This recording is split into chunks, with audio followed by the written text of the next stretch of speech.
মদিনাওয়ালা, জোরে বলুন না সুবহানাল্লাহ।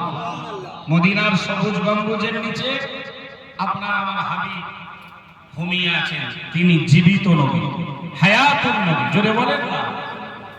আমাদের আকীদা আহলুস সুন্নাহ ওয়াল জামাআহ, নবীরা তারা হায়াতুন নবী, ওলিরা তারা কবর জীবনে তারা জীবিত, জোরে বলুন সুবহানাল্লাহ।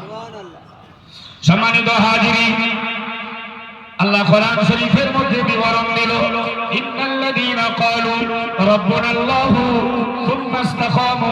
আমার আল্লাহ বিবরণ দিলেন, নিশ্চয়ই ওই সমস্ত মানুষ, ওই সমস্ত লোকেরা যারা স্বীকার করে নিল, যারা ব্যক্ত করে দিল, যারা পড়ে নিল, যারা বিশ্বাস করে নিল আমাদের রব, আমাদের প্রভু আল্লাহ, সুম্মা ইসতাকামু, অতঃপর 50-60 বছরের জীবনে ওই কথাটার উপরে যারা স্থির হয়ে গেল, অবিচল হয়ে গেল, অনড় হয়ে গেল, আমার আল্লাহ জানিয়ে দেয়, ফালা খাউফুন আলাইহিম, ইহকাল পরকালে ওদের কোনো ভয় নাই, ওয়ালা হুম ইয়াহসানুন, ইহকাল পরকালে ওদের কোনো দুশ্চিন্তা নাই। জোরে বলেন, আরো আওয়াজ দিয়ে বলুন সুবহানাল্লাহ।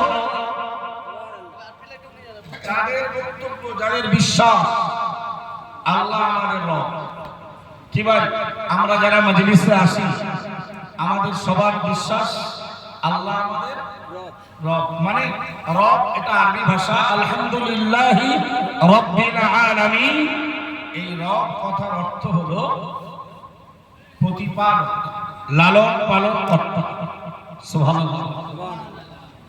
এটা আমাদের সবার বিশ্বাস, আল্লাহ হলো রব্বুল আলামিন, আর আমাদের নবী হলো রাহমাতুল লিল আলামিন। যারা বলে আল্লাহ প্রতিপালক আর আল্লাহ নবী হলেন আমাদের সবার জন্য দয়ার সাগর, দয়ার ভান্ডার। জুড়ে জুড়ে আল্লাহ নিজের ব্যাপারে বললেন, নবী আমি যতটা এরিয়া জুড়ে তথা তামাম পৃথিবীতে আমি রব্বুল আলামিন, আর তুমি ওই তামাম পৃথিবী জুড়ে ওই এরিয়ার ভেতরে তুমি হলে রাহমাতুল লিল আলামিন। জুড়ে বলুন।